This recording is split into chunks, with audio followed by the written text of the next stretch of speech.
Good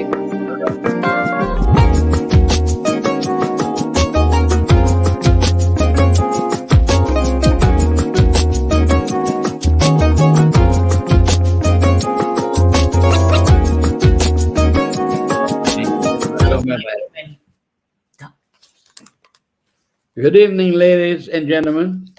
Welcome to another segment of Straight Talk with Grover Thornton.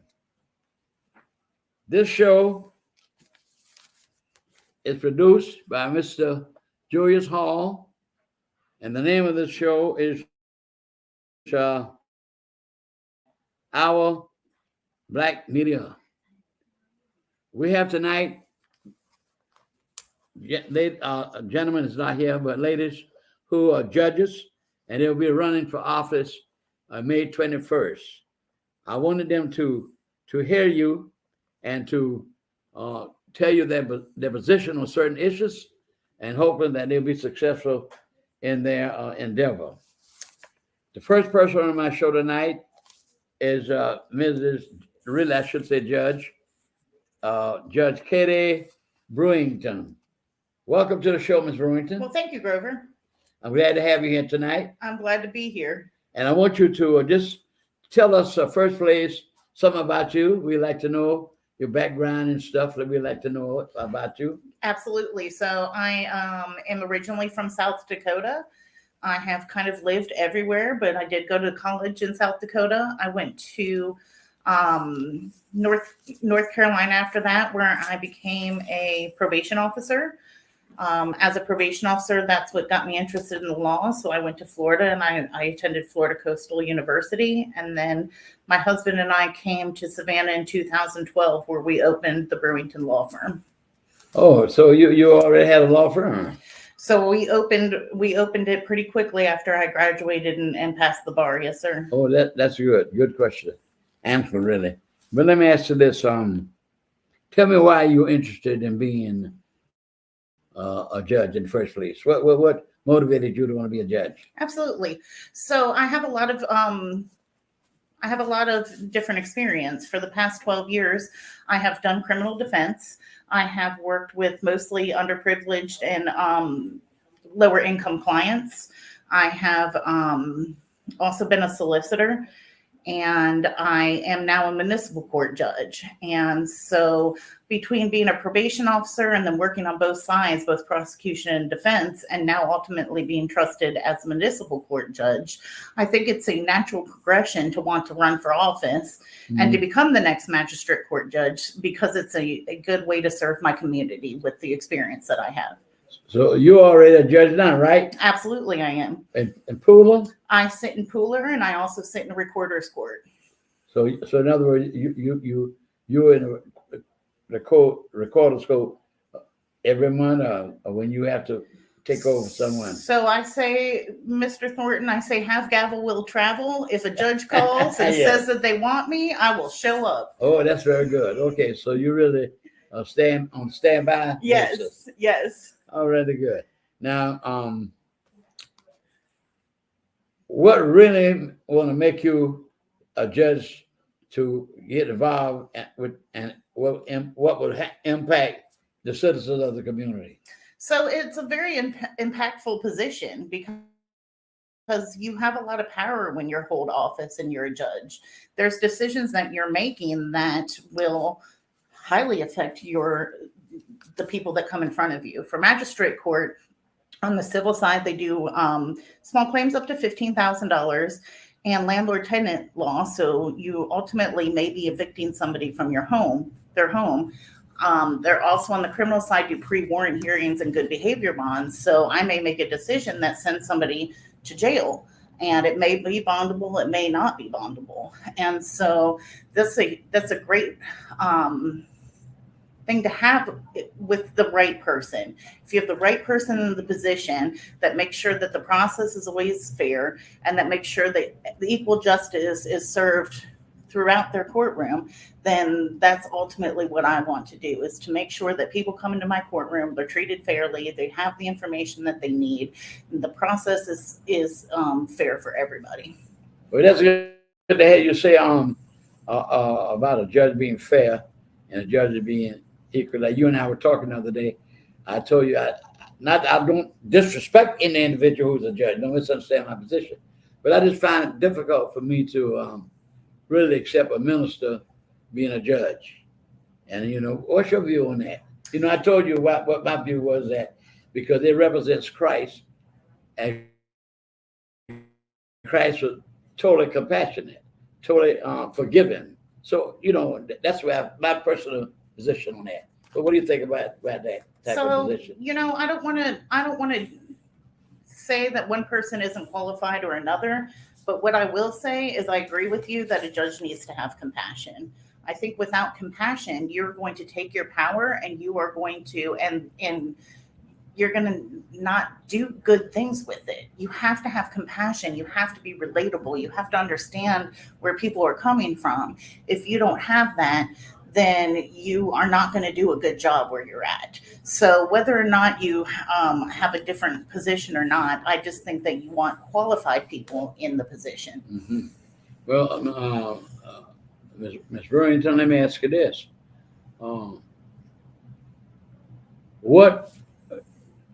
When you look at the position that you want to achieve, Yes, sir. and that is the magistrate court, right? Yes. Tell us what are some of the responsibilities of a magistrate court? We have municipal court, the magistrate court, superior court, ordinary court. So what's your job duties in that you're seeking to get? Absolutely. So as a magistrate court judge, you're going to do those landlord-tenant cases. You're going to do those small claims cases.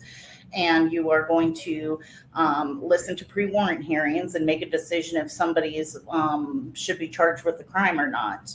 Now, in magistrate court, it kind of stands different than other courts in that it's known as the people's court, because it's the one court you can come into and you really don't need an attorney.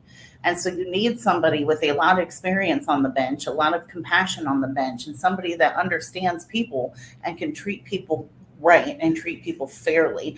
That's what you need in that position, because a lot of people are coming in and they don't understand the process, and they may be in the court for the very first time. They don't even know if they're supposed to sit on the left or the right side of the room.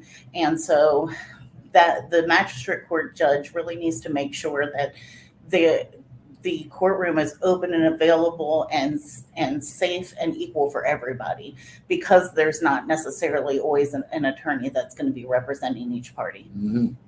Now, as you look at this position, let me ask you this question. Have you sought in your mind some changes that need to be put into place in the position that you're trying to achieve? So I do. I think that the judges there right now have been there for a long time, and they're very experienced and they're very good judges, but I think maybe they've been there a long time. And so they don't remember sometimes that people don't understand the process. They've seen an eviction 7,000 times, but they don't know that Mr. Smith that's coming in has never been in court before. And so I think that that's number one, is that you need somebody in there that really helps the people. Okay, now, there's a movement. It hasn't generated a lot of discussion yet, but I've been listening for it to be. Mm-hmm. And that is they're asking like members of the Supreme Court, for instance. Now, see, you're an attorney and you're a judge. But see, when you move into a higher court and you're involved in a political party, you don't know, you may get chosen to be a judge on the state level. I mean, that's where it starts from a judge working in an office. Absolutely. As an attorney. So, but there's a movement, they want to have all the judges in the Supreme Court to retire at a certain age. What's your thing? They're appointed for life by the Constitution. And Yes. they ought to get that change. I think you'll have to go to 3/4 of the states. The Congress passed a law in 3/4 of the states. We'll have to approve that, because they say the Constitution on the Section 3 of the Constitution, I think it's Section 3, that they're appointed for life. So you have to amend that particular article in the Constitution. If you go to say they retire at such and such a place, just like the Constitution tells the president, a person that wants to seek the presidency, that they have to be 35 years old. So what's your view on that? So I don't think that there should be a strict line like 60, 70, 75. I think that you're a good example of somebody who is in a older generation but still has great things to offer, and so there's going to be judges and they're in the same space. So I think as long as you can do your job, then there shouldn't be a hard line for an age, because there can be 40-year-old judges that are terrible and 90-year-old judges that are fantastic. I think it's how you are running your courtroom that should matter if you should stay or you should go. At least you gave me a compliment about old.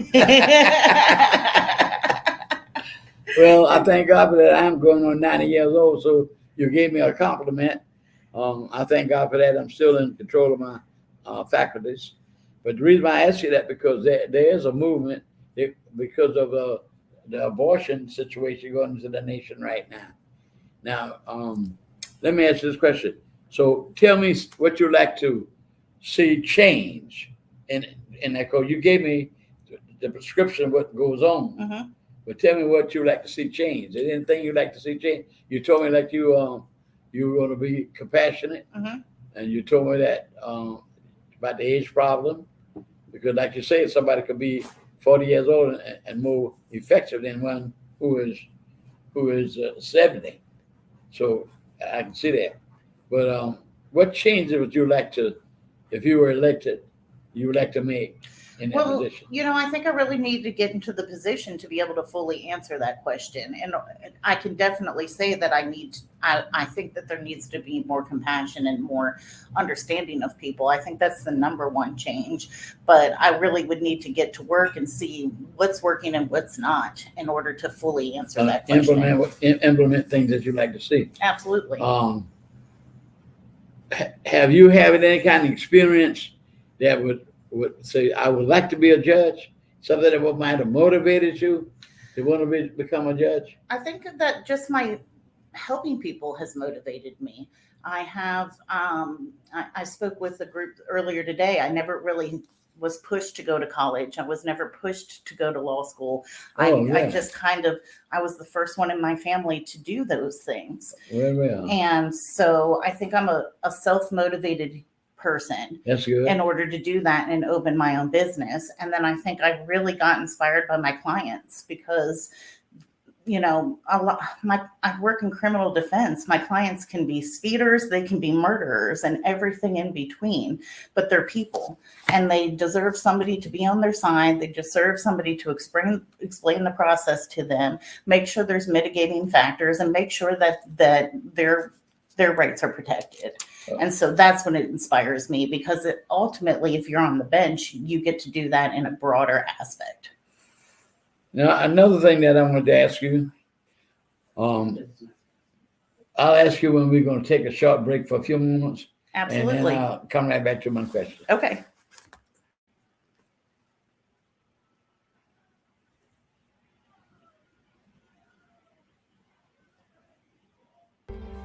Hi, I'm Katie Brewington, and I'm running for Magistrate Court Judge.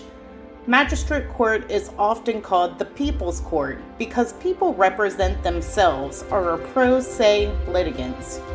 Magistrate Court handles civil claims up to $15,000, dispossessory proceedings, pre-warrant applications, and good behavior bonds. I'm a great candidate for judge because I have the experience, compassion, and drive to get the job done. I have been a probation officer, a criminal defense attorney, a solicitor, and a municipal court judge, and I will take all of that experience to get the job done. So remember, vote Katie Brewington, May 21st, for Magistrate. I'm talking to her on the phone. There you go. All right, we're back. Thank you. Back with our guest, Ms. Brewington. I'm really enjoying talking with you. You're really I'm enjoying impressing it as well. the people. And now what I want to ask you this, what's your view on bail let me ask you that. I am asking you that because so many people in jail and they cannot afford bail. Mhm. I'm not talking about no person who has committed heinous crimes. They don't need any bail. But just ordinary people, sometimes the bail is too high. And you already said you recognize the fact that you have to deal with people who cannot afford to a lawyer who cannot. I'm glad they do have the lawyer with Supreme Court rule that a person must have legal counsel Absolutely. in the court. What's your view on that? So I do. I represent a lot of low income clients. And so they are the very clients that can't pay for high bonds. And so I sit in recorder's court and I do arraignments. And in magistrate court, I will be doing arraignments and bond hearings, especially with drug cases. So what happens when a person does not have the money for drugs, for a bail? So I think that's where you can become creative. It doesn't always need to be a monetary thing. There's two things that you need to look at when you're setting bond for somebody. Are they a flight risk? Meaning, are they going to come to court? Yeah, I understand that. And then number two, are they a danger to themselves or society? And so you can put things in place like drug and alcohol assessments and domestic violence classes and things other than just saying you need to pay cash to get out in order to get that dollar a little bit lower so people can afford it. You know, I think that it's great that there is a movement that these lesser misdemeanors shouldn't have cash bail, because ultimately I think that it is a system that benefits the rich, and so it does need to be revised. Mm-hmm. Another question that I gave great thought to last year, we're talking about dealing with persons apprehended for crime and those that have been outright arrested, and that is in Jacksonville. Uh-huh. You can think about this, maybe introducing this into the system, because I wondered why they don't do this. I've spoken to one or two police officers that are friends of mine. And that is, I was listening to television last year, and in Jacksonville, they have a program like this. And if they arrested a person, they immediately had them tested to see whether they have a mental problem. Interesting. Now, what, ma'am? That's interesting. Yes, because a lot of these people are being arrested do have mental problems. Now that's what I heard on the TV. That's what they do. They raise the person to be tested by psychologists, psychiatrists, or whatever, and then they move forward from there. So what's your view on that, if you had that to do? I believe that is one of the things that fails in our system is the caring of people with mental health issues, because a lot of times they can't be taken anywhere else but jail is what the normal thinking is. And so you might have somebody sleeping in the park because they have nowhere else to go and they get a criminal trespass, or urinating in public and because they didn't have anywhere to go. And I think that it's definitely a part of the system that's broken.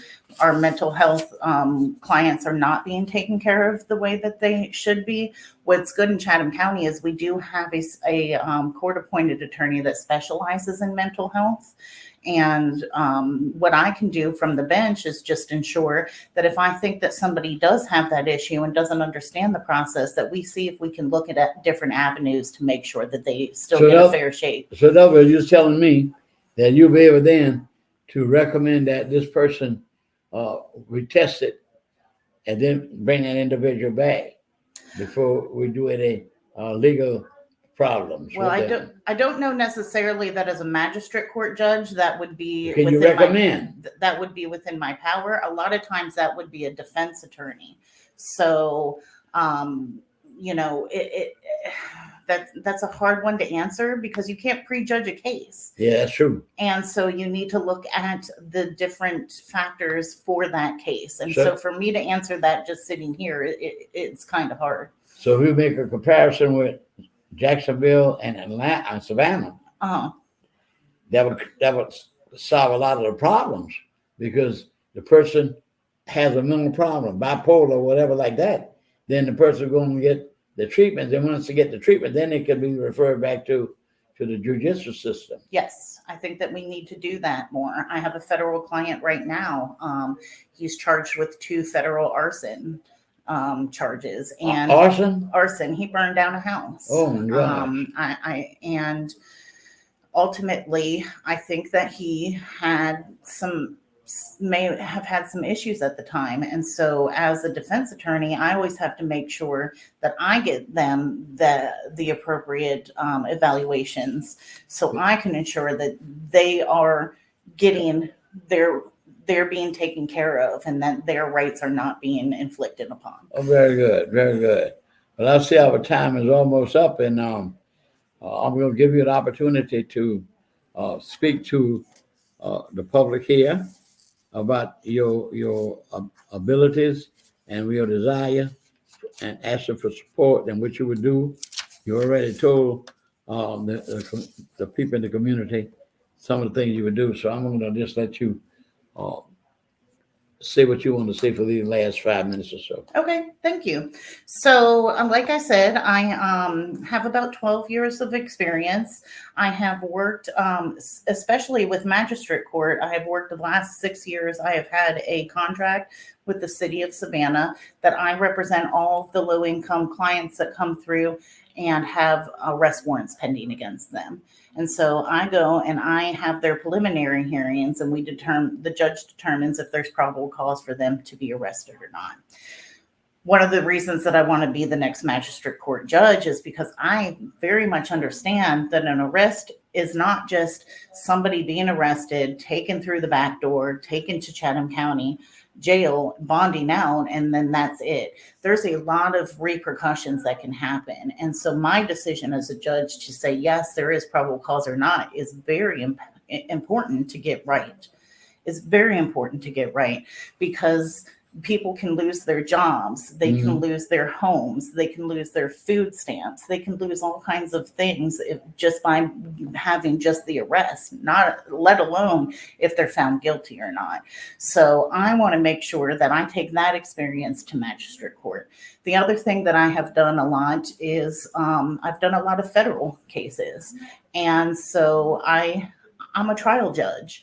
I'm in court every single week. I'm having a bond hearing. I'm having a bench trial. I'm having a preliminary hearing. I'm having my next federal jury trial in 2 weeks. This will be my 4th federal jury trial. There's attorneys that work 20, 30 years and never have one jury trial in federal court.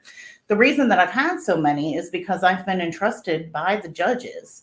The judges will look at a case. I had a federal murder trial last year, and the case had been around for about 5 years. And they had determined that the representation that he had wasn't really working out.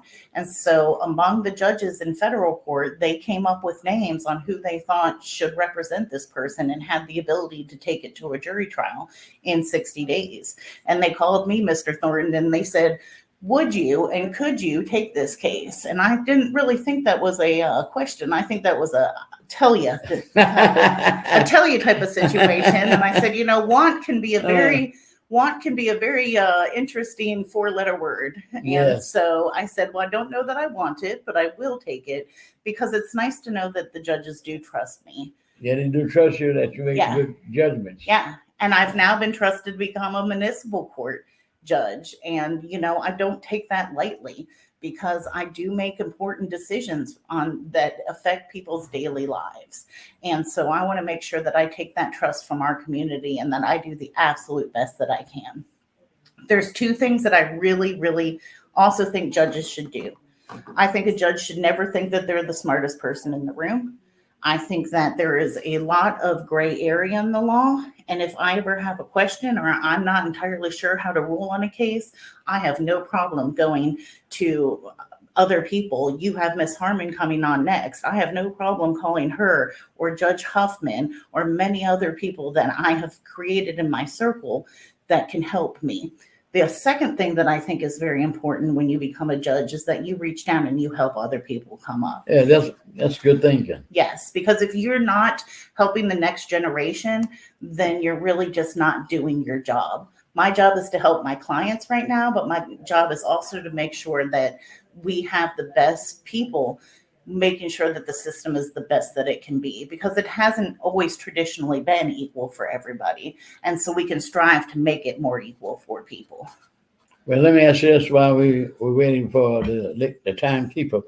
Do you think that there's enough revenue for this job?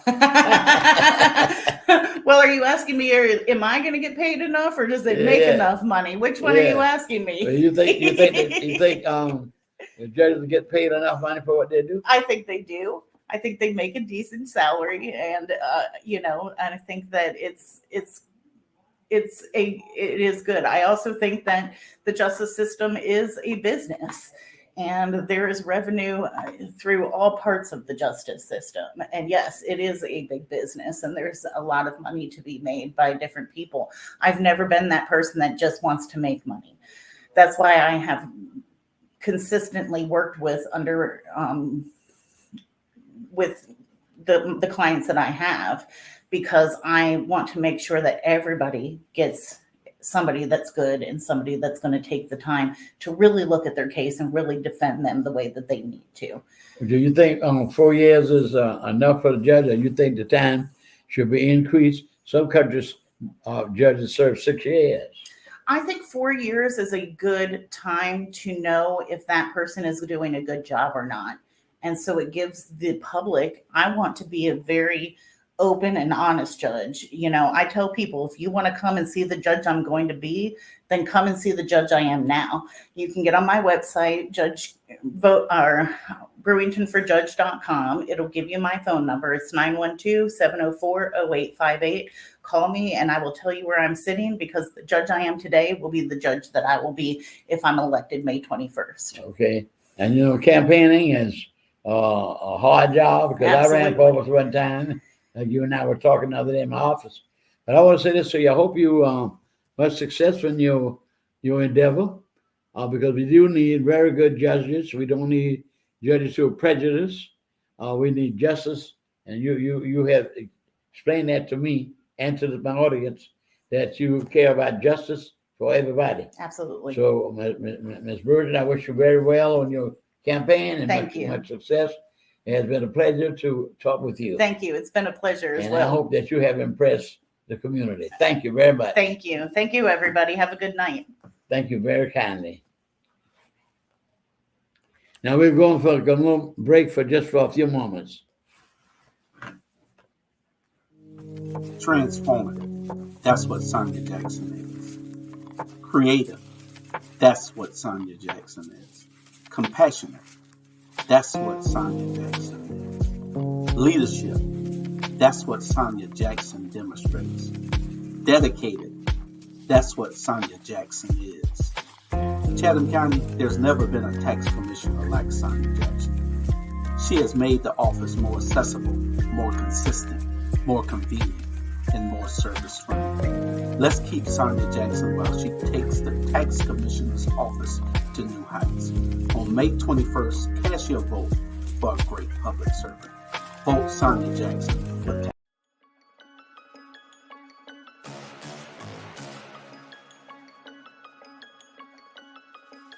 Hello, I'm Richard Coleman, and I'm running for the office of Sheriff of Chatham County. And when I'm elected, I promise to inspect what I expect. Chatham County, it's time for a change, and that change is me, Richard Coleman.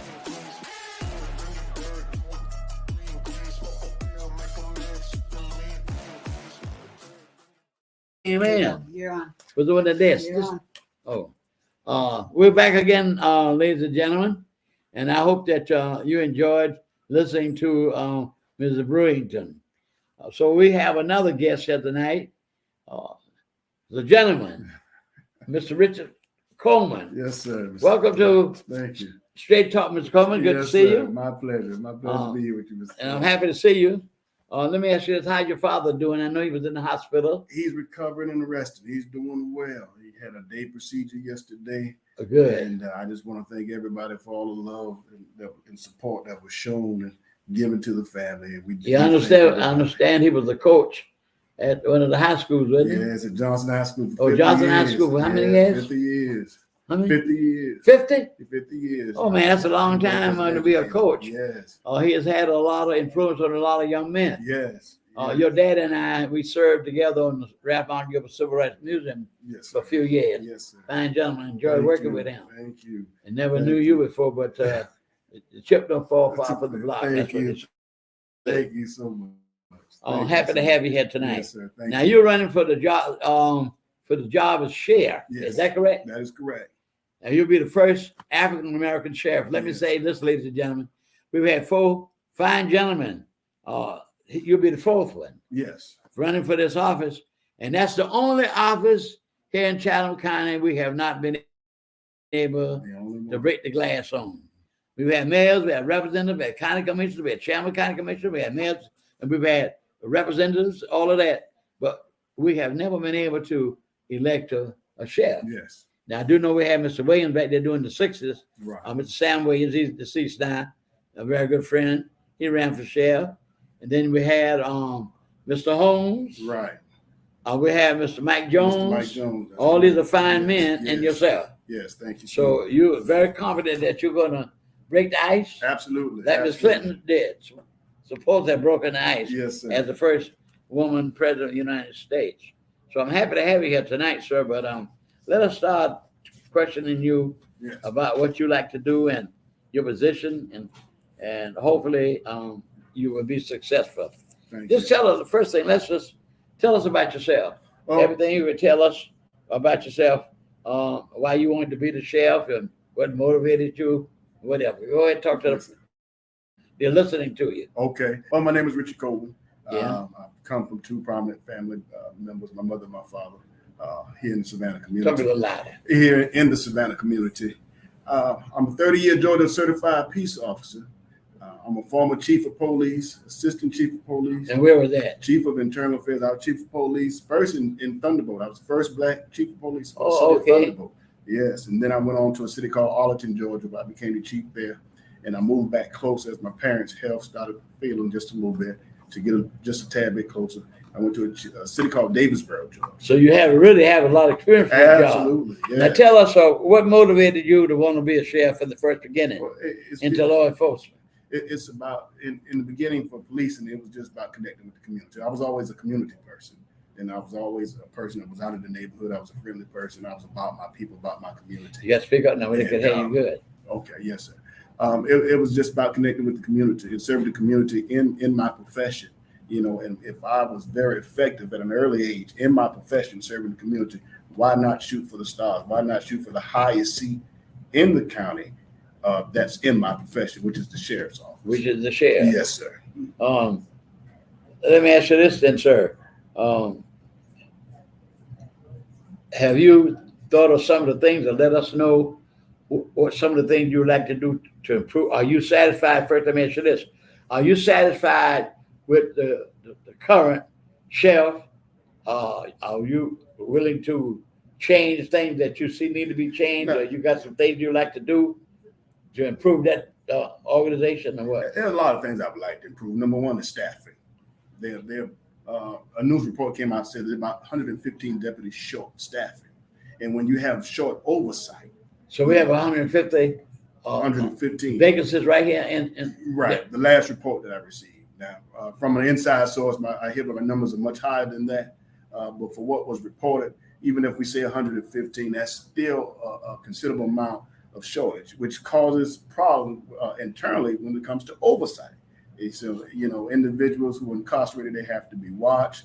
They have to meet certain deadlines, within the structure itself. And so, we've got to fix that oversight. Deputies are working 16 hours a day, 6 days a week. And that's just too much of any human body. So in other words, we have a shortage. So yes.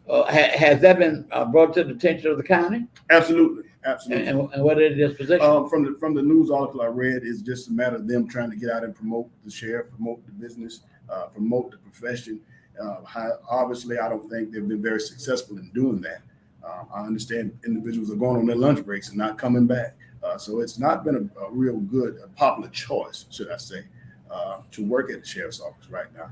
And I'm thinking that someone who's more connected, who's more informed, who deals with the people more, who they trust more, could come in and actually fill those positions. Right now, I have 247 names of people who are ready to come to work with me when I'm elected to fill those positions. So you mean to tell me right here in Chatham County we have such a shortage as that? Yes, absolutely. So, well, tell me then, what are some of the things you would do to improve that position if you are looking to break that glass? Also, you have to look at right now, the Chatham County Sheriff's Office is the leading provider for mental health in the Southeast region of Georgia. That shouldn't be so. Say that again. They're the leading provider for mental health in the Southeast region of Georgia. That shouldn't be so. So we don't have, you're telling us that we have interpreted what you're saying, that these clients are not getting 25 to 30% of that jail population is mental health. So but there's no program to analyze these people, get them tested for mental problems. They don't need jail. Is that one of your objectives if you're elected? Yes. Now I was just talking to Ms. Brewington just left here, and she was saying the same thing about, and I was telling her about the program in Jacksonville, the police department, and this is what I heard on TV about last year. Yes. When they arrest a person, they immediately, as quick as possible, get that person tested, analyzed for mental problems. Because most of the time, in my judgment, I may be wrong, a lot of these people are in jail because of mental problems. Right. Now, you said such a shortage that we have. What would you do to improve that? Well, with a person with the mental problems. Well, these people need help. They need treatment, not incarceration. So what we've got to do is come up with diversionary programs, whereas if these people are evaluated on scene, and if we know that they're dealing with some type of mental health issue, then we get them to the proper treatment places and resources necessary versus taking them to jail and arresting them and locking them up. What you have, if you find a person who's incarcerated for mental health, what you have is 3 charges. You're going to either have disorderly conduct, lottery impoundment, or criminal trespass. These are simple charges that happen every day because officers just don't want to deal with these individuals when they get a call for service on them. So they give them these 3 charges, they place them in jail, and then let the taxpayers pay for them. We don't want to do that. We don't want to burden our budget putting all our on the taxpayer citizen, keeping people incarcerated when incarceration is not what they need. What they need is help. What they need is treatment. Mental health is an illness. It's not a crime. So tell us then, it's good to hear you mention that. And I was surprised to know from you that that's not going on as far as treatment for these people. But I was telling you what I heard they do in Jacksonville on the television. Yes. When they arrest a person, as quickly as possible, they get them tested, evaluated, and tested for mental conditions. Right. Yes. And then they refer them to the proper resources. And once they are able to stand trial for what they've done, yes. But sometimes they do things that, by judgment, they don't know they did them because of the mental problem. That's right. Correct. And that's another problem. Yes, that is correct. So that's another problem. So tell me then, what really motivated you to want to be in the sheriff business anyway?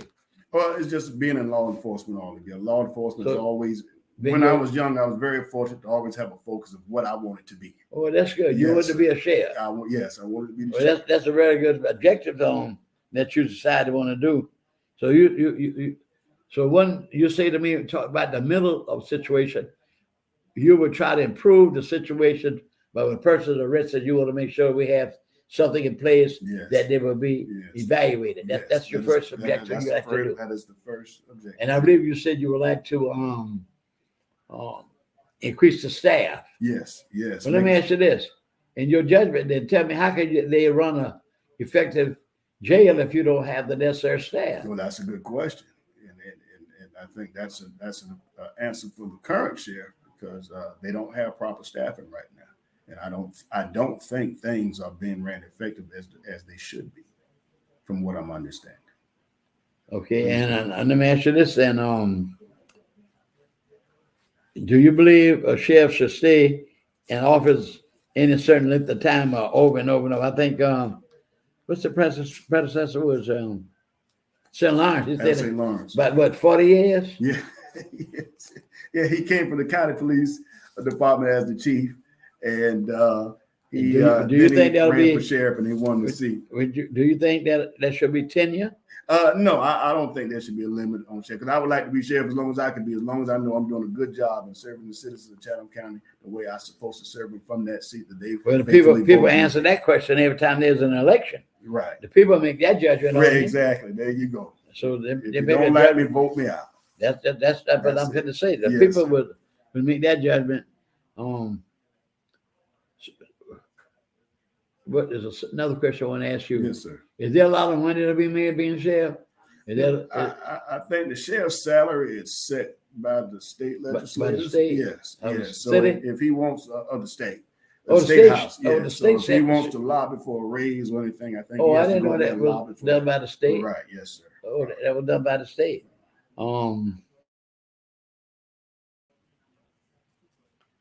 Let me ask you this then. Yes. Do you have any plans? I know we talked about the mental situation, but Yes. are there any other plans that, well, if I was sheriff, this is what I do, A, B, C, etc. Yeah, improve jail conditions, improve community relations. I think as a taxpaying citizen, a resident of this county, you have a right to the sheriff's service. And you should be able to call the sheriff's department if you need to speak with a deputy, if you want a deputy or any representative of the sheriff's office to come to your functions, come to your events. You pay for that service. And so you have a right to the sheriff's office as a taxpaying citizen for the sheriff's service. And I just want to improve relations. We got to improve transparency, right? We've got to improve community engagement. You know, we have to improve all these necessary resources that taxpaying citizens who vote for that office are allocated to. That's what I want to do. You know, we have to address the crime issue that's going on from the sheriff's seat. The sheriff is the highest law enforcement officer in the county. And so, in other words, if we put it in layman's term, if all else fails you when it comes to crime, you should always have your sheriff's office. That's what that means. And so we want to play our part in assisting these local agencies in crime prevention efforts. And so these are the things that I'm focusing on, that I'm looking forward to and putting out front and serving the people of this county. Now, I know the sheriff has a responsibility, but just tell us some of the things, as soon as you go hit on what it was I was thinking, what the sheriff does. Just tell us some of the sheriff's responsibility. Three primary functions of the sheriff, right? Three primary functions? Primary. And what are they? There's a Tell us. whole list, but we did three ones that we really focus on. That's courthouse security and county buildings, right? Jail administration, and they serve civil service, which is disposition. So break those down. Well, dispositions of the court, and anything that's coming out of the courthouse, coming out of the courtrooms, the sheriff is responsible for those services. The jail administration oversight, he's the chief jailer, as well as. Well, just one moment, we're going to take a little break for a few moments, and we'll be right back. Now, I want you to keep talking. You got to kill up this time. You got about 15 minutes.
All right, ladies and gentlemen, we're back here with Mr. Coleman.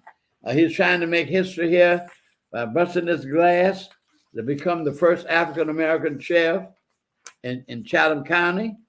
We've had 4 previous persons running for that office, and they were not successful.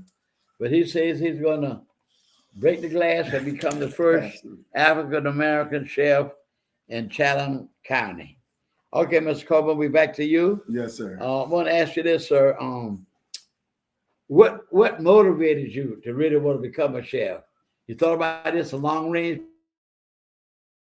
person? I believe you say ever since you was a young man? Yes, sir. Yes, sir. Ever since I was a child, I knew law enforcement was going to be my career path. And why not serve? Also, isn't this one of the opportunities of the sheriff that they do and run responsibilities that they'll sit you if somebody take a warrant, if you didn't pay your rent or something like that, Yeah, the sheriff will right. They serve dispositions of the court. disposition Of the court. Yes, sir. Disposition That's the civil service piece. that's the civil that's service. the civil service piece. Okay. Yes, sir. I wonder what that service. That's the service element of the dispositions sheriff. of the warrant. Anything from court proceedings, even if it's civil dispositions, criminal dispositions, whatever dispositions of the court, that is the duty of the sheriff. Also, the sheriff is involved in sex offender registry. He's responsible for that. Now, isn't it his position to make sure that the jail is clean, kept up to par? Yes. People who have medical problems, they have to see a doctor and all that kind of stuff. Right. Is that his job to make sure? He's the chief jailer of he or she, whoever the sheriff may be, is the chief jailer of the county.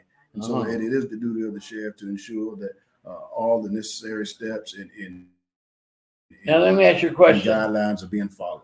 In your opinion, is the African American clients, are they treated fair in that jail? Now, I don't have any direct insight into it on how actually individuals are being treated. However, I just can speak from the point of being short staffed that it's causing some problems as far as inmate oversight, which is the daily activities and the daily goings of the inmates. Yes. You have to be properly staffed to properly oversee people. And when you're short staffed and you're not able to oversee, then you're going to have incidents that occur. And some also, lead to medical issues as well. So, we definitely want to improve on staffers. Okay, let's look at the jail for a moment. Yes. Does the sheriff does he have an individual responsible to him that keep a watcher over the jail? It's called the jail administrator. Yes, sir. You have a jail administrator. Yes. Is he African American or white? You don't know. He's Caucasian. He's a Caucasian gentleman. Yes. What are some of the things you would like to improve with the jail when you get this position? You feel that you're going to win it, so you got to be optimistic. Oh, morale is number one. Your staffing is number two. We're definitely going to review policies and procedures. We're definitely going to review command. We'll review every aspect. You have to look into the contracts that are out there. We have to review these contracts to see if they're fruitful for the jail. And so it's just a lot of things that come into play as soon as you are elected. I mean, immediately they drop in your lap, and you've got to be prepared to have oversight over these things. Okay, to have oversight over that. Now, to your knowledge, do we have a nice amount of African Americans in positions in the jail? On the command staff at the admin level. What do you mean by the command staff? The admin level, I think, is major or higher. The position of major or higher. I believe there's. Well, so you're telling me to get promoted or ranked? Yes, sir. Yes, sir. Okay. I believe there's three majors on that command staff, probably about 7 or 8, maybe. Very good. Majors. Yes, sir. Yes, sir. So it was good. You say you've had experience being a police chief. Yes, sir. I am a Georgia certified law enforcement executive. Oh, Georgia certified law enforcement. Yes, I can run a police department. I can run a sheriff's office. Oh, that's good. Yes, sir. So where did you get that certification from? Well, I got it from the Georgia Chiefs training. Yeah. Georgia Chief what? Georgia's Chief Association. Oh, okay. Yes. Sir. Okay. You had to go to school for that? Yes, that's executive training for the Georgia Chiefs Association. Yes, okay. Sir. Yes, sir. So how many years you have under your belt as 30 years as a Georgia 30 peace years, officer. I believe you said 30 from the beginning. Yes, sir. Yeah. 30 years as a Georgia peace officer. Oh, that's very good to hear. We have the experience for the seat. For the position. Yes, sir. And like I said over and over and over, That's the only piece of glass we had not broken. And I've been in the community here many, many years working. I'm going on 91. So I thank God for that. I don't Yes. hide that because I'm blessed. Yes. Not too many people in the faculties That's control right. themselves. That's right. They're 91 years old. That's right. But I want to ask you those things because that's very important. A lot of times people get into positions and they talk, but they don't show no action when they get in there. Right. And in that position, you have to be able to Talk take a the talk and stand. walk the walk. Exactly. Yes, sir. And forget about the repercussions, but Right. you have to do that right.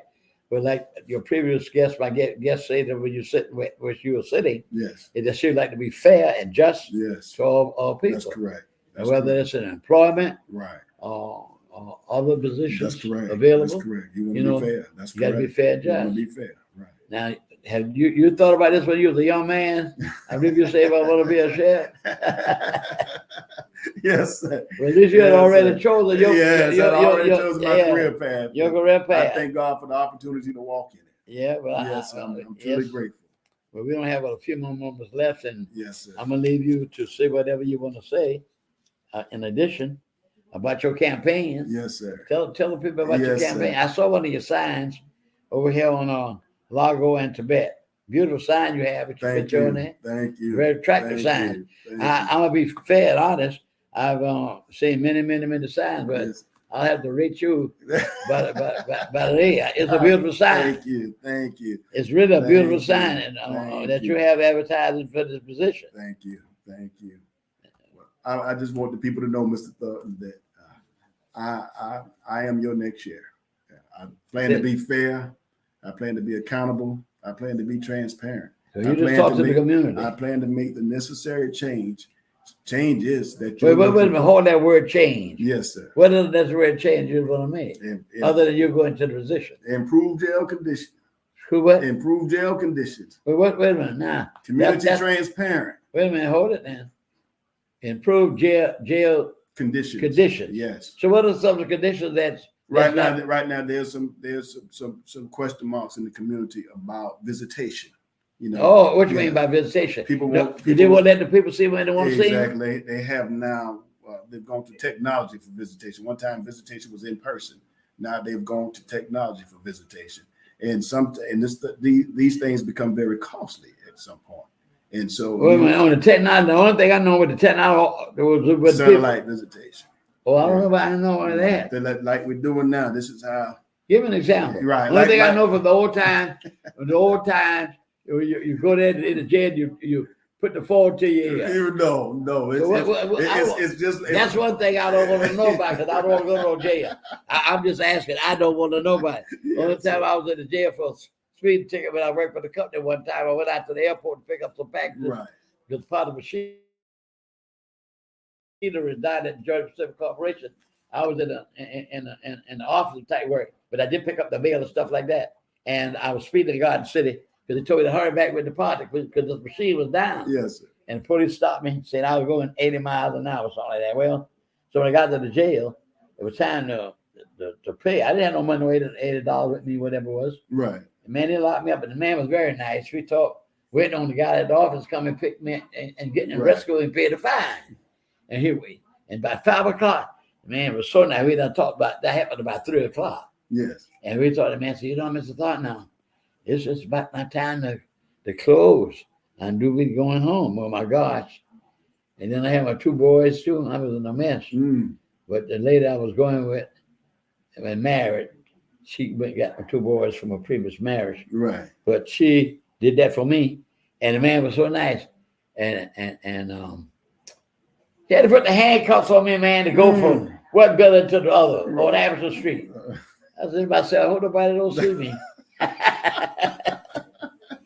So I got into the jail. Yes, sir. These guys were playing cards, everybody was having a good time.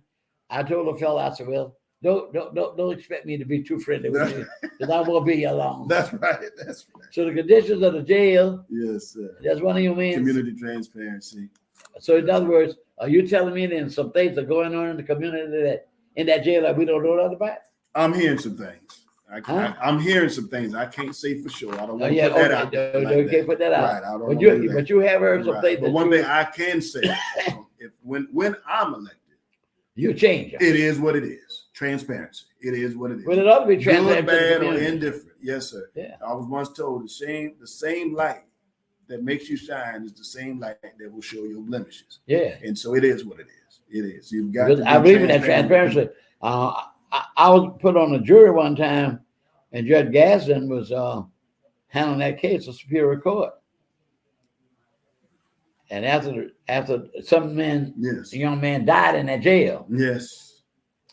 and the jury, when we were talking about it, we in the jury room, and I said, well, one thing we got to do is to give the police officer credit because he tried to save the young man's life. Right. He did try to do that. Right. And of course, when they found out that young man died from some other criminal condition, and I had to tell the judge that the decision we all came to, that it was nothing, nobody murdered him. Right. Right. And we honored the sheriff, not the sheriff, the person who gave the aid Right. to him in the jail. So when you talk about transparency, Yes. a lot of things go on in that jail that the community does not know about, which they Correct. should know. Is that what you Yes, mean? that is correct. Yes, sir. That is correct. That is Can correct. you give him an example? Well, the number of deaths that occur. Yeah, that has been a problem. Yes, that has been Why a- there's so many long- deaths in Chatham County Jail? From what I see. Yeah, again, I know you're I'm not in there. speaking This- factual because I'm not Not in there. factual, what you Right, think? So I want to be fair with my information. Oh yeah, But when you have short staffing, you have short oversight. Short oversight causes internal problems because you can't supervise everybody all That's true. the time, and that's where that comes from. so how many people usually work at the jail? I'm not really sure on that would be something that I would have to go in there and look And investigate. right, and And- talk to the jail administrator about, Yeah. because I really don't know all the wings and the functions internally and what comes with that. But we would definitely sit down, get a number on what is and what's supposed to be. Well, there's so much injustice going on against African Americans everywhere you turn. Yes, sir.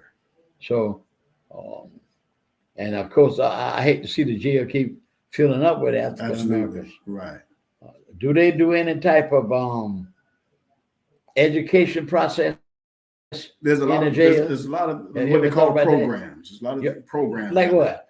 there. Educational programs, satellite programs too. I think one of my plans, if it's not going on right now, is to bring Savannah Tech out there, which is to bring their satellite school programs for diplomas, GEDs, and some other educational. Well, when I used to work at certifications Savannah that people Tech years and years ago, that we had a program with the jail. I do know that. can do. Yes, And these guys, they were coming there with their jail uniforms on. Everybody respected them, absolutely. and they had a overseer there, Mhm. and these guys learned their trades. Right.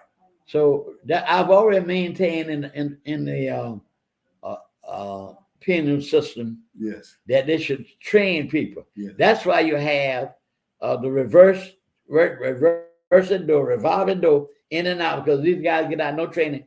All they do is sit up and then play cards and all day long. I'm not talking about these habitual killers that have to really serve their time. But most of the people in jail are not real hardcore criminals. Right. Basically, I guarantee it's about the drugs. That's right. Would you say so? I would say so. What kind of what would you do with you, sheriff, and you got that problem of people coming in with the drugs? What would you drug do? diversionary programs. Huh? Drug diversionary programs.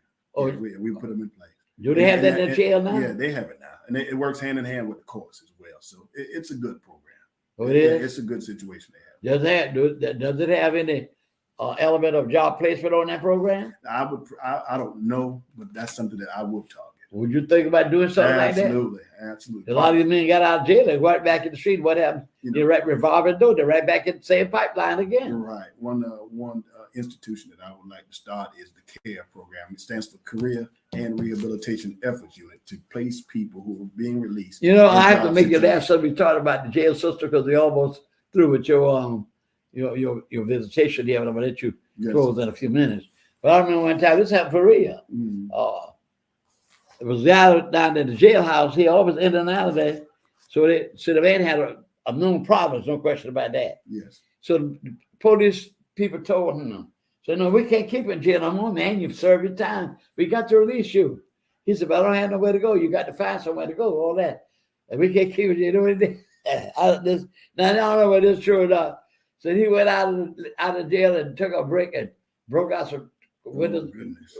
automobile with us. They can So arrest they him can arrest again. him as he can stay in there. Now that's true. Yes. So, but if these people have some kind of training and job placement, once we have determined that they are capable Yes. from mental testing, Right. After being then that's a good evaluated. program you Yes, would try sir. to implement. Yes, That's sir. what you're saying? After being evaluated. Yes, sir. But that's good. Yes, sir. I really enjoy you. Thank you for having me, Mr. Rose. So let you close out with a few more things you like to say and do and talk to the audiences. It has been a pleasure to talk to you and to hear you say you want to break that glass and be Yes, the sir. first African American Yes, sir. sheriff. Yes, sir. And before we close out, just tell your daddy I'll be praying for him and ask him Absolutely, about I will. and Yes, do sir. it. I know he was gonna come in tonight if he had gotten sick on Right, Thursday. right. He told me to. So you're going to take the last few minutes, Mr. Coleman, and talk to my guests who listen to me every month. Yes, sir. Again, my name is Richard Coleman. I'm running to be your next Chatham County Sheriff. I plan on giving you the service that you need, the service that you deserve. I believe that once I'm elected, I will be accountable to the people. That's through service and through transparency. You can always count on me. I will avail myself to you. But as I've always said, even in my motto says, I can't do this by myself. But with you and I together, we can. Thank you so much for having me. Thank you very much, Mr. Coleman. I do wish you much success. Thank you. Been a pleasure to have you on my program. Thank you. Thank you so much. Well, Mr. Hall's program. Yeah. What are the people here? Yes. Sir. He's a wonderful man that the community Yes, he should be is. grateful to this man. Yes, yes. He's he taking a is. stand. Nobody else in Savannah Yes, is he doing is. it. He's a good man. I hate to say this, but I have to tell the truth. Nobody is talking to the people about the issues that we do in this program, Right. voting and whatever. And I want to tell everybody to vote. Yeah. That's essential to vote, and as if we never voted before. Yes. Nice to meet you again. Likewise. Thank you, sir. Yes, sir, my pleasure. Yes, sir. And I hope you much success. Thank you. We'll be right back. So be right back.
Go ahead.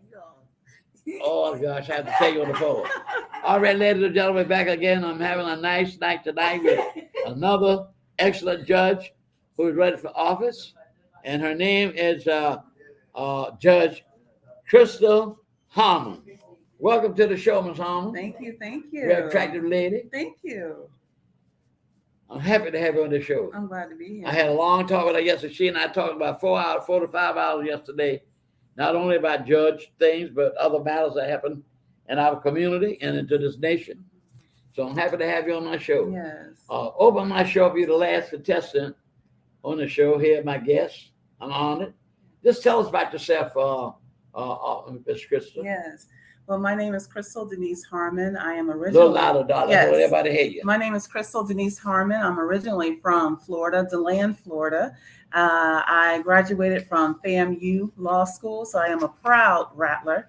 I initially moved here to Georgia a little over 12 years ago and started in Dougherty County as a prosecutor for the DA's office. And then I moved here to Savannah, and I became a prosecutor here in Savannah. And my main court that I was assigned to was Recorder's Court, and then later Superior Court. Currently, I am the chief judge in Garden City. I'm also the pro tem judge in Pooler, and also a pro tem judge in Recorder's Court. And I am running for Recorder's Court.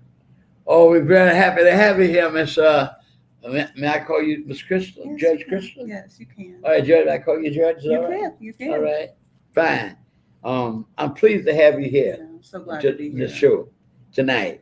I had 3 fine contestants Mm. who are here tonight as my guests. I want to hope you will be very successful in your endeavor. Thank you. But I want to ask you some questions that I want to see what your thinking is. Okay. Tell us, you give us a background about yourself, educational wise, or let the community know. And all my guests, I call all people that listen to me my guests. Yes. And I think a lot of them, and I think a lot of Mr. Julius Hall, Oh, yes. fine gentleman, Yes. a man that really let the community know. It's sad to say, but truthful. You know what I told you yesterday about the devil? Yes. Yes, you did. If I'm Yes. lying, the devil, I want to make the fight harder than Yes. he make it. But I'm telling the truth, Mr. Hall is really a fine gentleman. And I know I'm getting up in age and stuff like that. But I know this. I like to talk about him because he's the only one seen to be pushing out things into the community to make us a better people, a better community. And I praise him. I thank God for him. But now, Miss Krista, you told us about your educational background and everything. But tell me, what made you want to be a judge when you was a young girl coming up? What motivated you? I mean, like I was telling you yesterday, Thurgood Marshall family thought he was going to go to middle school. Right, right. And he said, "Oh, I want to be a lawyer." So he writes for an application from the University of Maryland. And of course, he got a reply back, and they told him up front they could not accept him because he was a Negro Right. in America. Right. Terrible. And of course, when he became famous, they wanted him to be the commencement speaker to their graduation. And he politely told them, "No. When I wanted to come to that school, law school, you refused to accept me." So tell us what motivated you want to be a judge, Yes. a lawyer in the first place. Yes. Well, here's a funny story. I actually never wanted to be an attorney. I really only wanted to be 2 things growing up, and that was a doctor or a singer. And I can't sing worth a lick. Can't hold. Well, you wanted to be a singer, you can't sing. I wanted to be in front of people and just perform. Like you in front of me. Yeah. Yes. And I was terrible at math. So I went to college, UCF. I went to UCF, and I had probably about 4 or 5 different majors. And Trying to decide. yeah, I couldn't decide. I was going to be an accountant, a historian. Finally, I decided on political science because I was at my 4 years, and I said, I got to get out of this place. And I didn't know what I was going to do after I graduated. And my aunt, she's actually the one that encouraged me to go to law school and to go to FAMU. And when I got there, I was just very much an introvert. I thought I was going to be a transactional attorney, just in the office, sitting and writing paperwork, things like that, never in the courtroom. However, there were 2 main judges that I had a chance to interact with while I was at FAMU. And that's Judge Hubert Grimes and Judge Reginald Whitehead. And they encouraged me, and Judge Whitehead was my trial practice instructor. And he encouraged me during that class, and I learned that I had some skills as a trial attorney. So when I graduated law school, I decided I was going to be a trial attorney, and I found my way here to Georgia. And, I was working as a prosecutor. I then, in 2017, went out on my own, started the Harmon law firm, and I was a criminal defense attorney, still am, criminal defense attorney, working as a public defender in Garden City, public defender and pooler, federal court doing defense work, and also private defense work.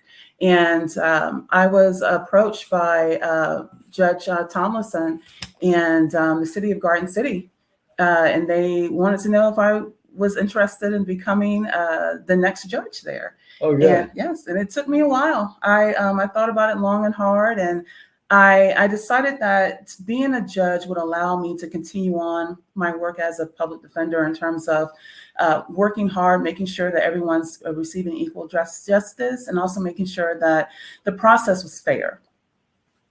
Okay, now let me ask you this question.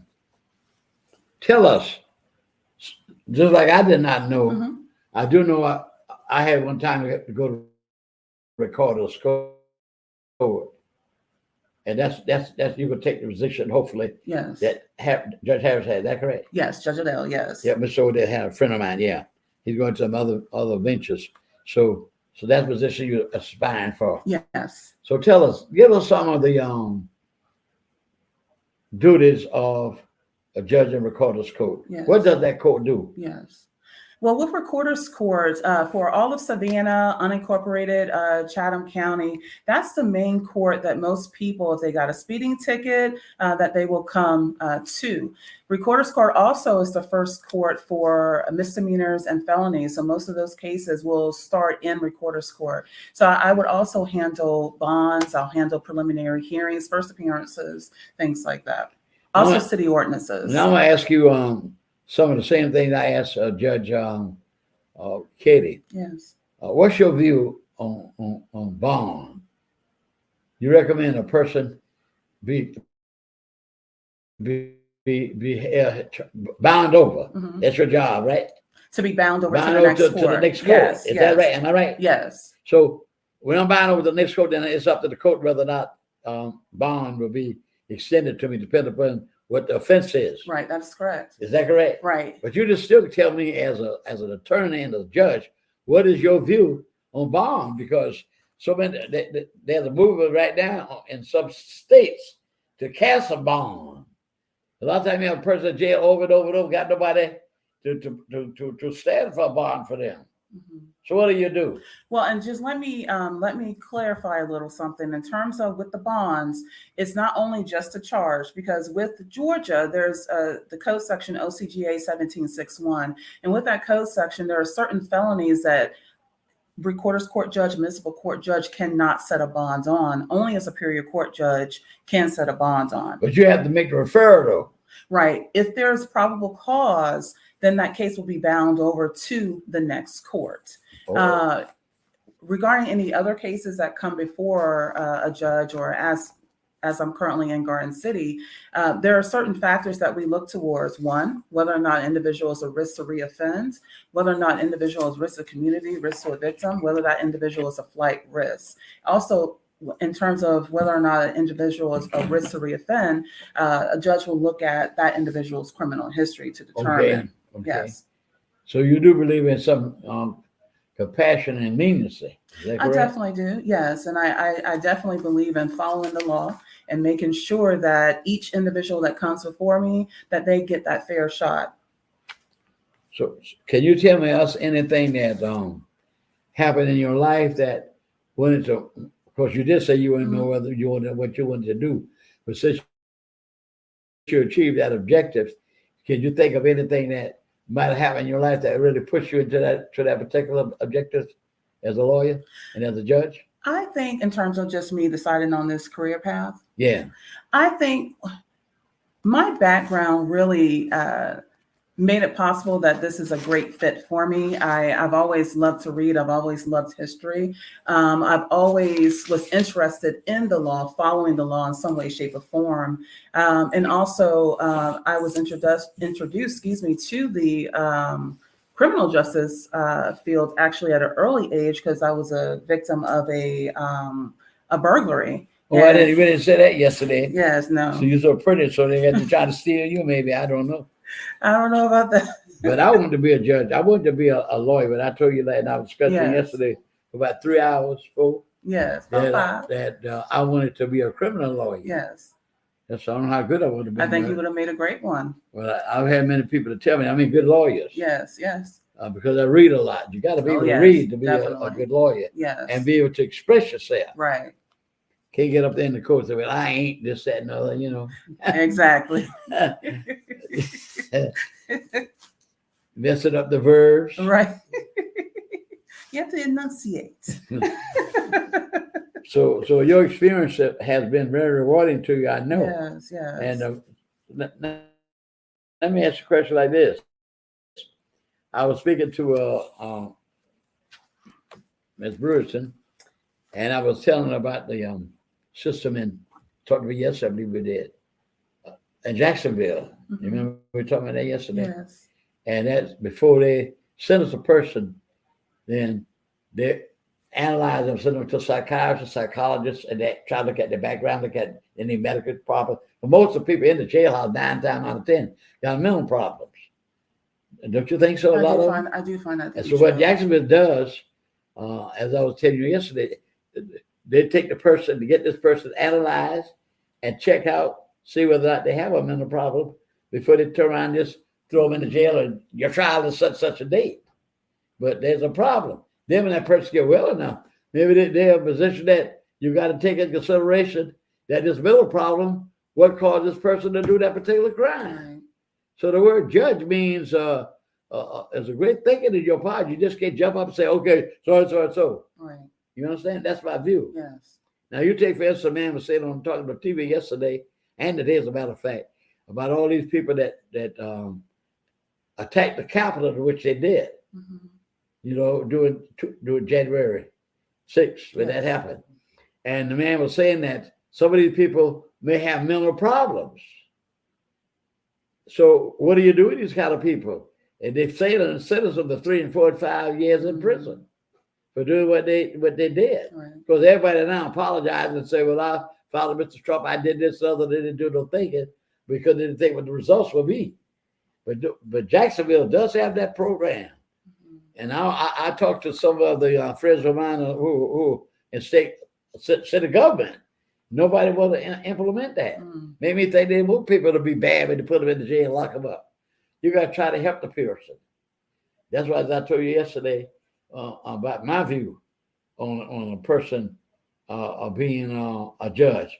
And what you're thinking when I told you about Jesus Christ, I don't have too much, I won't say respect, but I just don't care for a person being a judge and being a minister. That's my view. Because you represent Jesus Christ as a minister and as a judge. What would you think how would you handle a situation like that? Mm. Well, to speak on in terms of individuals with the mental health, I will say, and definitely in terms of my experience in Garden City, as well as a pro tem judge and recorder's court, I work very closely with the prosecutor, as well as the public defender or a defense attorney that comes into that court to determine whether or not this individual has had a past history of any type of mental health or Exactly. anything going on. And we try to work on making sure these people get evaluations, whether it's in the jailhouse or whether or not they have a private counselor that can come in and do evaluation. So we definitely try to make sure everything is not perfect. We're working on trying to get a good system for these individuals that do have mental health issues, as well as those individuals that have drug-related issues, because that's also a major problem in the jails as well. A lot of people, the crimes are committed because they are, in fact, on drugs. You know, I had Mr. Julius Hall on the show one night, a month before last, right? And his book, I'm still reading it, is very extraordinary. I mean, that is some book. He's a powerful man. But the drug situation, I was shocked that he was telling me so many officers are bringing drugs into the jailhouse. That's the experience he's seen for his own self. It's unfortunate. So if you were the judge and you know that was going on in your district in which you were running for office, and you're the judge representing the whole county, what would you do with that? Well, in terms of individuals that are charged with whether or not they are working in the jailhouse and they're supplying inmates with drugs, drugs, if they are charged with that, of course, I'm looking at it initially, they are innocent until proven guilty. And when it comes to my court, my determination is going to be one, whether or not that individual can get bond or should get bond. And then also whether or not there's enough probable cause to see whether or not this case will go on to, say, Superior Court, because that would be a felony charge. Okay, let me ask you this question now, Ms. Harmon, Judge Harmon. Yes. Have you seen anything in your experience as you're serving a judge in Chatham County, if you get to that position, be looking successful enough to be on that bench? Have you seen anything you'd like to see change in recorder scope that you would let the public know? Well, I will say this. When I started back 10 years ago, I started as a recorder's court prosecutor. And then I went to the recorder's court handling the felonies. I was handling misdemeanors first, felonies, and then later, of course, I went on to Superior Court. And then now also I sit as the pro tem judge. There are a lot of things that have changed. I think especially with COVID has brought where we do a lot of things virtually in terms of with the inmates. It's easier oftentimes. Sometimes there's some technical difficulties, but it's easier for us to have certain hearings, arraignments with the jailhouse. I want to continue to work with the jail so that we can make it not only easier on the sheriff deputies that are handling court there, but also on our court personnel in recorder's court. So that would be one thing. Then also just continuing to strive to improve treatment for the people that have that mental health diagnosis or any type of drug addictions, making sure that we can catch that fairly quickly and making sure that those individuals can get that evaluations. And then also if we're setting bond conditions, to make sure that we hold individuals accountable and that they come back to court, their statuses, and they show that, okay, you were supposed to get a drug and alcohol evaluation within 72 hours or within 2 weeks. Where's the evaluation? Did you do that? If not, do you have a valid excuse why you didn't do that? Yes. But since you've been a judge and you're aspiring for that court, the recorder's court. Yes. Have you seen any kind of changes you would like to make if you get into that position? Since you're already in the arena, you're already in the arena as a judge in Chatham County. Right. So I know you've had some kind of relationship with that court. Right. So have you seen anything? Tell us some of the things you would like to change if you. The biggest for me with recorder's court, I want to make sure that everything is transparent. And what I mean by that is a lot of times when individuals come into court, sometimes that might be the first time that they've ever been in court. They don't know what's going on. They don't know what to expect. They don't understand what this hearing is. They don't know what most lay people do not know what a first appearance is. Most lay people do not know what a disposition is, or if I find you guilty, X, Y, and Z. Yeah. And some people are just like, hey, it's just no insurance. I just want to plead guilty to this. And they don't understand the ramifications of that. So I want to make sure that when individuals come into my courtroom, that everything is completely transparent, that I have explained to them certain, mainly first and foremost, their rights and what they are giving up if they're entering a guilty plea, but also they understand the process and what to expect next. Well, tell us anything you want to tell us about yourself. Let's have us to take a little break right now for a moment, and we're so happy to have a Judge Christian. Yeah. So we're going to be right back in just a few moments. Yes. Transformative. That's what Sonia Jackson is. Creative. That's what Sonia Jackson is. Compassionate. That's what Sonia Jackson is. Leadership. That's what Sonia Jackson demonstrates. Dedicated. That's what Sonia Jackson is. Chatham County, there's never been a tax commissioner like Sonia Jackson. She has made the office more accessible, more consistent, more convenient, and more service-friendly. Let's keep Sonia Jackson while she takes the tax commissioner's office to new heights. On May 21st, cast your vote for a great public servant. Vote Sonia Jackson.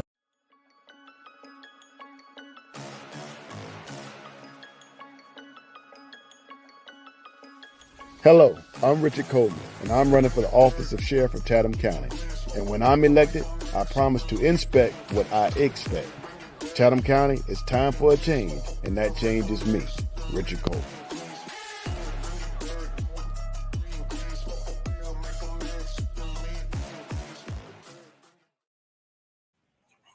Well, ladies and gentlemen, we're back on with the show with this nice lady, Judge Harmon.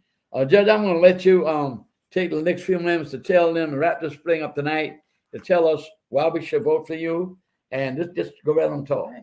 Well, first and foremost, thank you so much for spending First and foremost, thank you so much for spending your Saturday evening here, listening to me and listening to my campaign and what I hope to bring to Recorder's Court. As I stated before, my name is Crystal Denise Harmon. I am running for Recorder's Court. I'm currently the Chief Judge in Garden City, Pro Tem Judge in Pooler, and as well as a Pro Tem Judge in Recorder's Court. When I started here in Savannah, I started in Recorder's Court, and currently sitting on the bench in Recorder's Court. I just continue to wish to bring transparency, making sure that the process is fair and just for each and every person that comes into the courtroom. I understand that everyone that comes into the courtroom, they might not be happy exactly with what the outcome is, but the main thing that I want to make sure is that they will know that the process was fair. So please remember Crystal Denise Harmon for Recorder's Court this May 21st. Thank you. All right, we'll wrap up this month, ladies and gentlemen. We're so pleased that we've had some wonderful guests on the show tonight. And I just want to let us know this. We must continue to vote, participate in our community, because why? They're trying to whitewash everything in history. And next month show, I'll probably have one or two persons on, but I'm going to spend the rest of the time bringing us to May 17th, 1954. That's what I want y'all to read, get on the internet, ask what happened May 17, 1954. I call it the Second Emancipation. So with that, I want to say thank you very much for listening, and I hope to see you next month, and have a blessed weekend, and God bless you.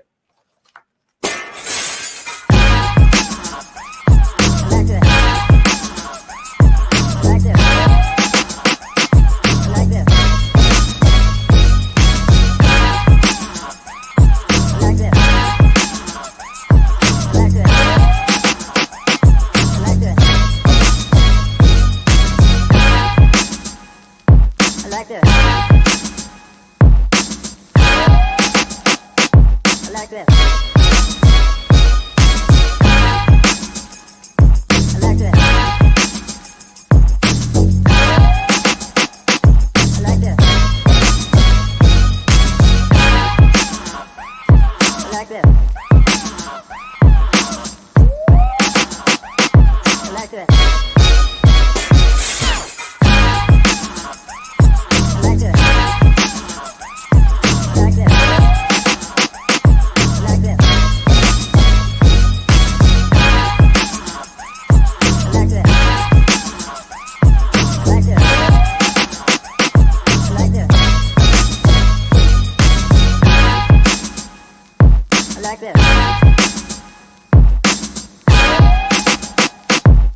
that.